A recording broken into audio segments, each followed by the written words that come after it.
Olá, meu nome é Marcel Siqueira e eu vou ministrar o curso sobre a Lei 8.112 de 1990 aqui no setor EAD. Pois bem, essa lei, para quem não me conhece, eu sou agente fiscal de renda do Estado de São Paulo, fui nomeado em 6 concursos, tá? Então tenho bastante experiência nessa área de concurso, já tive do outro lado da tela, eu sei o que você precisa para passar no concurso, o que tem que levar para a prova. Nesse curso aqui, nós vamos entrar no detalhe da lei, entrar no detalhe, buscar exemplos, anotações que você precisa levar, responder algumas questões ao final de cada tópico, para você ir tranquilo na hora de responder a sua questão, tá ok? Para ensinar essa lei, ao invés de eu apresentar alguns slides ou as formas, eu prefiro ir direto aos artigos. Então nós vamos estudar juntos essa lei. Vou abrir ela aqui para você, vou falando artigo por artigo e comentando o que é interessante você guardar, o que pode cair em prova, o que você...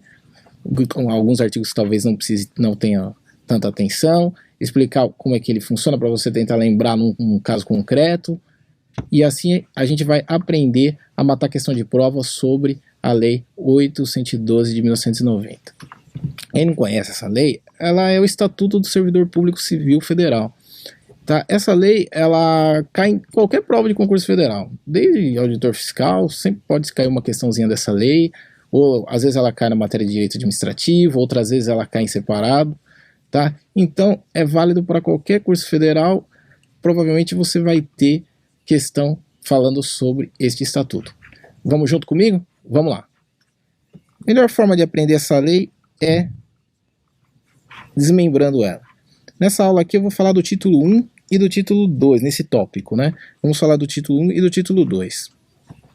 Primeiramente, aqui ele descreve sobre o que ela trata, né? Dispõe sobre o regime jurídico dos servidores públicos civis da União, das autarquias e das fundações públicas federais.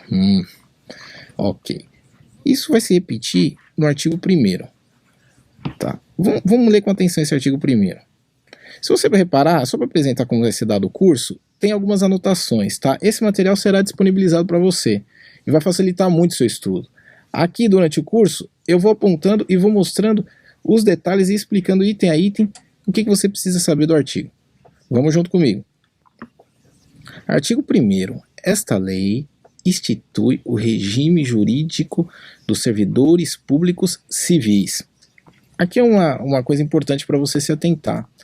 Quando ele fala civil, ele já mostra aqui a quem se aplica essa lei, tá? Então, de cara, você já tem uma informação a quem não se aplica. Não se aplica a militares e também a empregados públicos. Tá? Agora eu vou explicar para você a diferença de servidor público e de empregado público. Vamos junto comigo. Continuando no artigo, tá? Você vai entender o que eu estou falando aqui. Então, essa lei ela institui o regime jurídico dos servidores públicos civis da União, ente político da administração direta. Para quem já estudou direito administrativo, a administração direta, quem seria a administração direta? Ministérios, órgãos, secretarias, enfim. Eu não vou entrar em detalhes aqui sobre a administração direta, porque não é objeto desse curso. Mas é importante você saber, tá ok? Então, servidores públicos civis da União, das autarquias. Um exemplo de autarquia, o INSS. O INSS. A autarquia, ela é uma pessoa jurídica de direito público e ela faz parte da administração indireta, que também você vai estudar em direito administrativo. Mas eu queria... Aqui o artigo ele já diz duas coisas. Ele diz tanto servidores públicos da administração direta quanto da administração indireta. Tá ok? Então, União, autarquias, inclusive as em regime especial. Você sabe o que é uma autarquia em regime especial? Autarquia em regime especial são as famosas agências reguladoras. A Anatel, a ANAC, enfim, essas, ANA, essas são conhecidas como autarquias em regime especial. Então coloco o exemplo aqui da ANAC. Então o funcionário da ANAC é regido pela Lei 8.112. O funcionário da Secretaria da Receita Federal, Administração Direta, é regido pela Lei 8.112. Continuando o artigo, tá? E das fundações públicas federais. Um exemplo de fundação pública federal é a Fiocruz, Fundação Oswaldo Cruz. Você vê que nesse artigo a gente já consegue, dá para fazer muita questão de prova aqui. Você já sabe que a Lei 802 de 90, ela se aplica aos servidores públicos civis, portanto, ela não vai se aplicar aos militares, que tem a lei própria que rege o regime jurídico deles, né? A empregados públicos. Empregados públicos são regidos pela CLT. Nesse caso, os empregados públicos são regidos pela CLT, tá? No caso, os militares por lei própria e os empregados públicos pela CLT. Vou marcar aqui para ficar claro.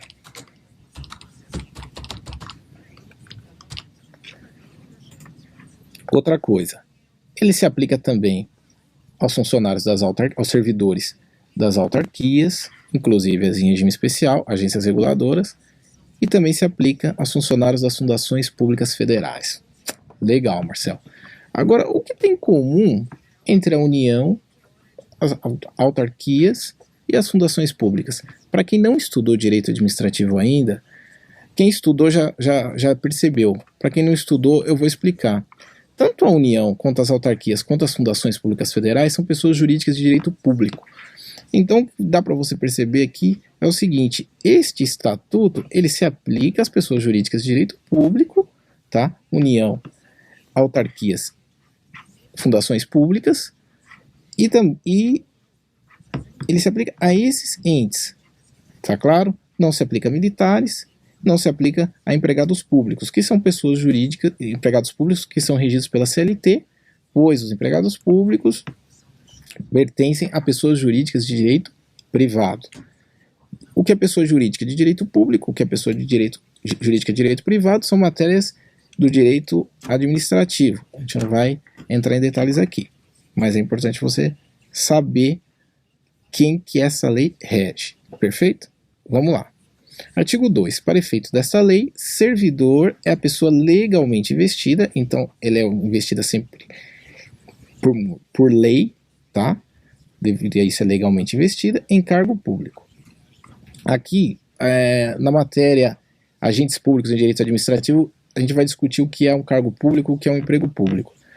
Tá? Aqui você vê que o cargo público ele é referente ao...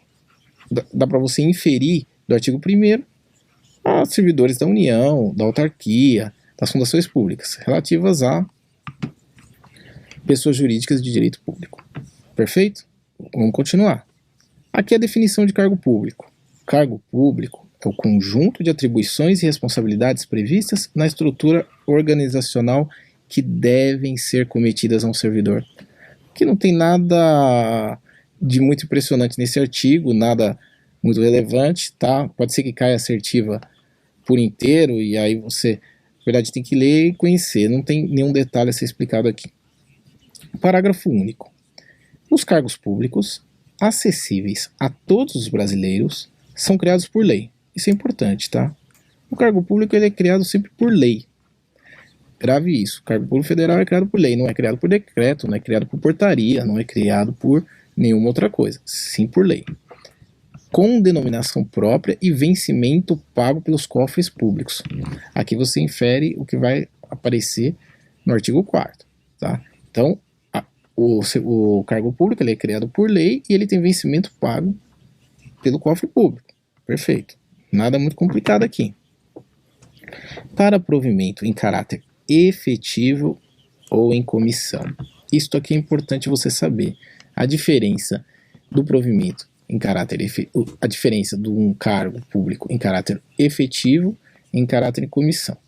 Tem 2 quadrinhos que eu fiz aqui que ele relata essas diferenças, tá? Esse material você vai levar com você desta aula. Mas vamos lá. O provimento em caráter efetivo, ele tem algumas prerrogativas. Vou listar aqui. Por exemplo, a estabilidade, a tão sonhada estabilidade. Somente para cargos de provimento em caráter efetivo. O regime próprio de previdência.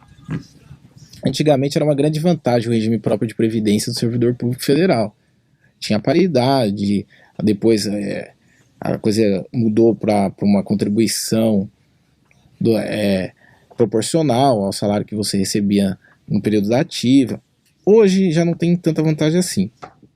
Mas independente disso, independente da contribuição ter alterado, de você atualmente, a partir do momento que você entrar no Serviço Público Federal, a sua aposentadoria está limitada ao teto do regime geral, que é o teto de qualquer trabalhador brasileiro, o regime continua sendo um regime próprio, tá ok? Então, o servidor de caráter efetivo, ele é coberto pelo regime próprio da Previdência, de Previdência.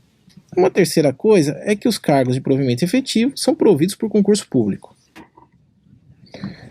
Isto é importante. Então, a diferença, ele tem essas prerrogativas: estabilidade, regime próprio de previdência e o provimento por concurso público, devido às disposições na Constituição Federal. Agora vamos falar dos cargos em comissão. Os cargos em comissão não possuem estabilidade. Se eles não possuem estabilidade, logo eles são de livre exoneração. Então, por exemplo, um cargo em comissão, ele pode ser exonerado a qualquer momento. Tá? Não há uma obrigação da administração em ficar com uma pessoa que tem um cargo comissionado. Uma outra coisa, como ele é de livre exoneração, mas ele também é de livre nomeação. Um comissionado não há necessidade de fazer concurso público. Tá? Então, ele não possui estabilidade, ele é de livre nomeação e livre exoneração. E uma terceira coisa, o regime previdenciário do funcionário, do servidor público comissionado, é o regime geral de previdência.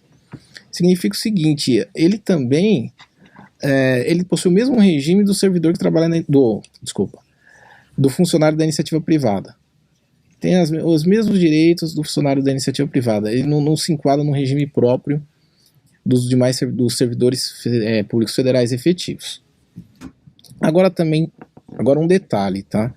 Apesar de o cargo em comissão ter essa diferença do cargo efetivo, de, por exemplo, não ter estabilidade, não ter o mesmo regime de previdência e também poder ter ser livre nomeação e livre exoneração, ele não deixa de ser um cargo estatutário. Então, tanto o servidor em caráter efetivo quanto o servidor em comissão são estatutários, portanto, regidos pela mesma lei, 812 de 1990.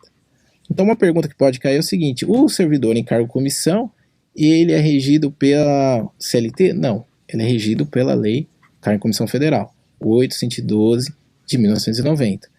Apesar de ele ser regido pela lei 812 de 1990, ele possui regime geral de previdência, ele não possui estabilidade, ele se enquadra no regime geral de previdência e ele é um cargo de livre nomeação e exoneração.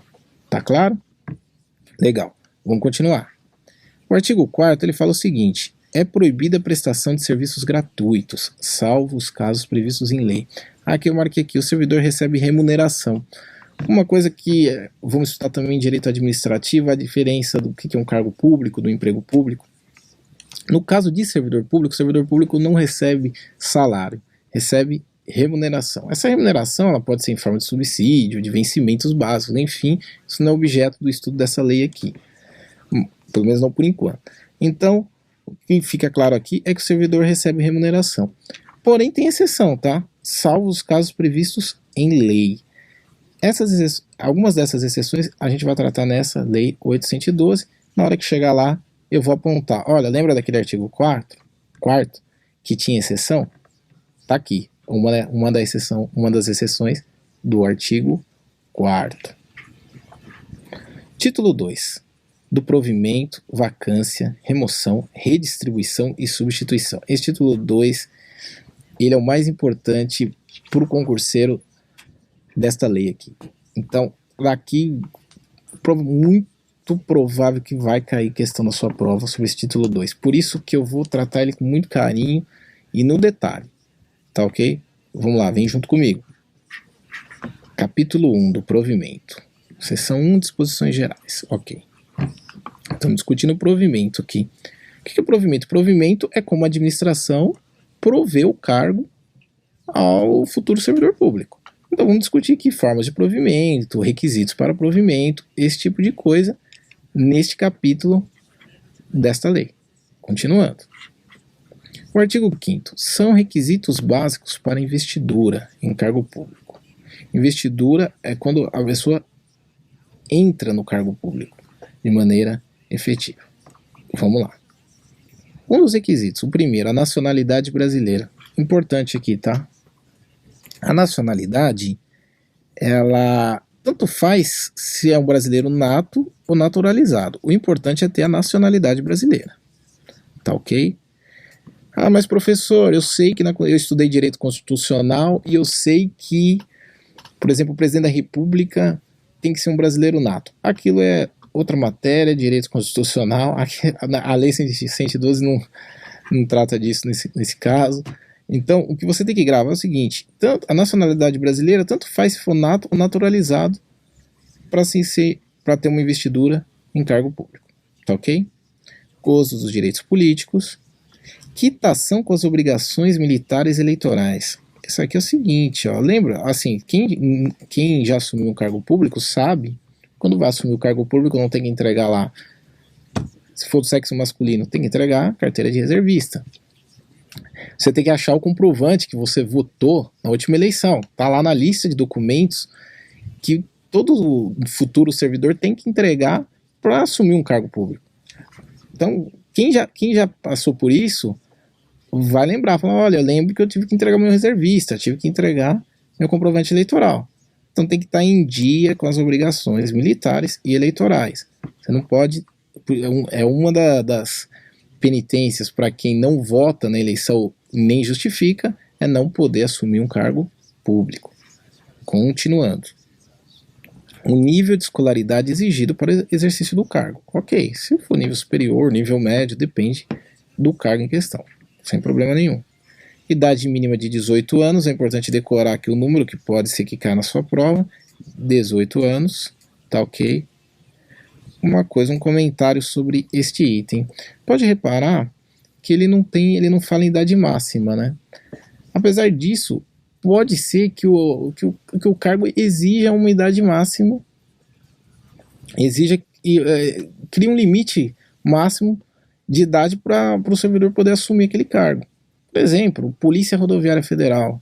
Contratar uma pessoa lá com seus 70 anos para correr atrás de bandido na rodovia. Então, isso aí cada cargo pode ter essa limitação. Tanto que o estatuto não fala em idade máxima, tá? Entretanto, uma lei específica pode tratar desse assunto. Perfeito? Aptidão física e mental. Outra coisa, quando você, se Deus quiser, passar no seu concurso público, for nomeado, o que você vai ter que fazer? Exame médico. Quem já ingressou e quem vai ingressar, quem já ingressou já sabe disso. Quem vai ingressar, fique sabendo, qualquer cargo público você entrar, você vai precisar fazer exame médico para cumprir esse requisito aqui, ó, aptidão física e mental. Por que tem isso? Para evitar também que o servidor público, alguma pessoa ingresse no serviço público e acabe se aposentando precocemente. Tá? Então não é interesse da administração que você tenha um servidor e logo em seguida ele saia por aposentadoria. Tá claro? Joia. Vamos continuar aqui. Parágrafo 1º. As atribuições do cargo podem justificar a exigência de outros requisitos estabelecidos em lei. Lembra que eu falei? Pode ser que exige uma idade máxima. Pode ser que exija uma idade mínima também, além de mais do que os 18 anos, por exemplo, uma idade mínima de 30 anos. Então, dependendo das atribuições do cargo, outros requisitos são justificáveis. Beleza? Beleza. Parágrafo 2º. Às pessoas portadoras de deficiência, é assegurado o direito de se inscrever em concurso público para provimento de cargo cujas atribuições sejam compatíveis com a deficiência que são portadoras. Então aqui uma coisa importante, a atribuição ela é compatível com a deficiência. Tá ok? Então, por exemplo, às vezes a pessoa tem uma deficiência motora, não pode andar, mas a atribuição dela permite que ela fique sentada o dia inteiro atendendo o telefone ou trabalhando no computador, e não vai impedir isso, tá? Por que é importante esse parágrafo segundo? Porque, tá vendo, ela precisa, aqui ele diz que ele precisa numa aptidão física, no inciso 6º. No parágrafo segundo ele fala, olha, a pessoa portadora de deficiência, ele tem o direito de se inscrever num cargo cujas atribuições sejam compatíveis com a deficiência. Legal? Legal. Para tais pessoas serão reservadas até 20% das vagas oferecidas no concurso. Seguinte, importante você gravar o que? Até. Como eu te falei, vou te ensinar a fazer questão de prova. Você está estudando uma lei, viu aquele até, viu no máximo, viu no mínimo, marca isso porque isso vai cair. Até tantos dias, no mínimo tantos dias. Aqui é um caso. Então o que ele fala? Até 20%. Significa no máximo 20%. No máximo. Pode cair na sua prova isso. Então sempre que tiver um até, presta atenção. Tem um até na assertiva, é no máximo. Tá ok? Só que aqui você fala, professor, não fala no mínimo, né? Ele fala até 20, mas e aí? Qual que é o mínimo? Vem comigo aqui. O mínimo, ele está no artigo 37 do decreto 3298 de 1999. E ele fixa, esse decreto, ele fixa o mínimo em 5%. Então esse decreto, ele regula o acesso dos deficientes ao serviço público, tá? E nesse item, ele fixa o mínimo para concurso em 5%. Agora, vamos num detalhe aqui, que pode cair na sua prova. Acontece o seguinte, às vezes, o edital do concurso, ele não tem o número de vagas suficiente para o número de 5% ser um número inteiro. Por exemplo, vamos supor que o edital prevê 3 vagas. O que acontece? Nesse caso, é dispensada a administração de colocar uma dessas 3 vagas para portador de deficiência. Por exemplo, um edital que tenha 1 vaga ou 2 vagas. É dispensado. Só que acontece o seguinte, se ele for chamar mais pessoas, por exemplo, vamos supor que ele chame 20 pessoas, o 20º tem que ser um portador de deficiência. Por quê? Para que se encaixe nos 5% definidos no decreto. Beleza? Beleza. Então, retomando. Máximo de vagas previstas no concurso público para portadores de deficiência, 20%. Mínimo de vagas, 5% está prevista no decreto. O decreto 3298 de 1999. Joia? Joia. Vamos embora. Parágrafo 3º. As universidades e instituições de pesquisa científica e tecnológica federais poderão prover seus cargos com professores, técnicos e cientistas estrangeiros. Isso eu quero reforçar aqui, olha. Isso eu quero reforçar aqui. Estrangeiros. De acordo com as normas e procedimentos desta lei. Amigo, é o seguinte. Lembra que a gente falou lá que o primeiro requisito para ingressar no cargo público era qual? Nacionalidade brasileira. Tanto faz se nato ou naturalizado. Aí agora vem o quê? Vem esse parágrafo 3º aqui e fala, pode contratar estrangeiro? Por que tem esse parágrafo 3º aí na Lei 8.112?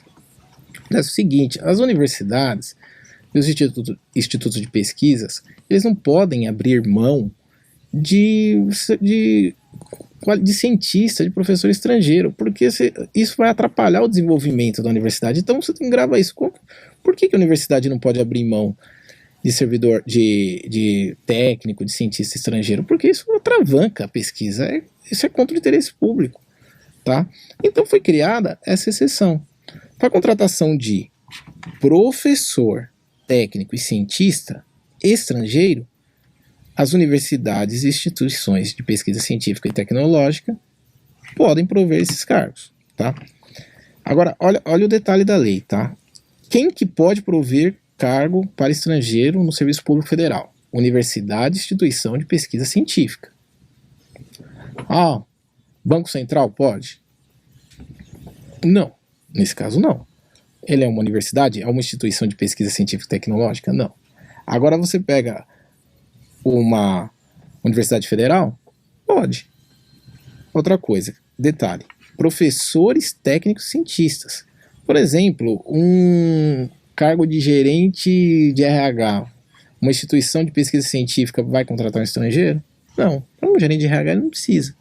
Agora, um professor técnico cientista, ele pode. Esse funcionário, esse servidor estrangeiro, ele vai agregar conhecimento a essas instituições. Esse artigo cai bastante, esse parágrafo cai bastante em prova. Vamos embora, vamos continuar. Artigo 6º.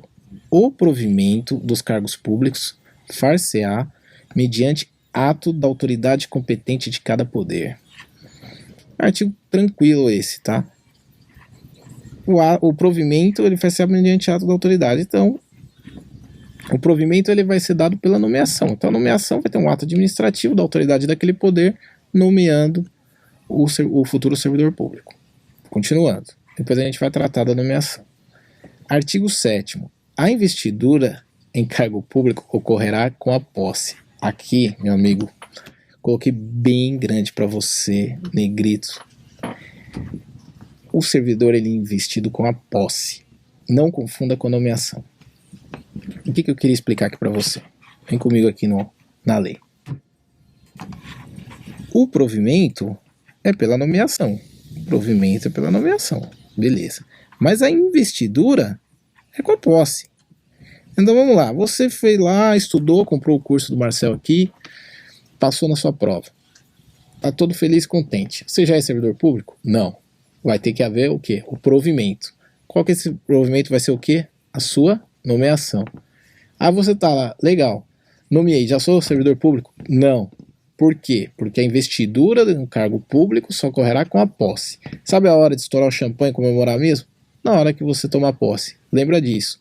Investidura ocorrerá com a posse. Perfeito? Vamos embora. Artigo 8º. São formas de provimento de cargo público. Esse artigo 8º, vamos tratar com carinho dele na próxima aula. Obrigado.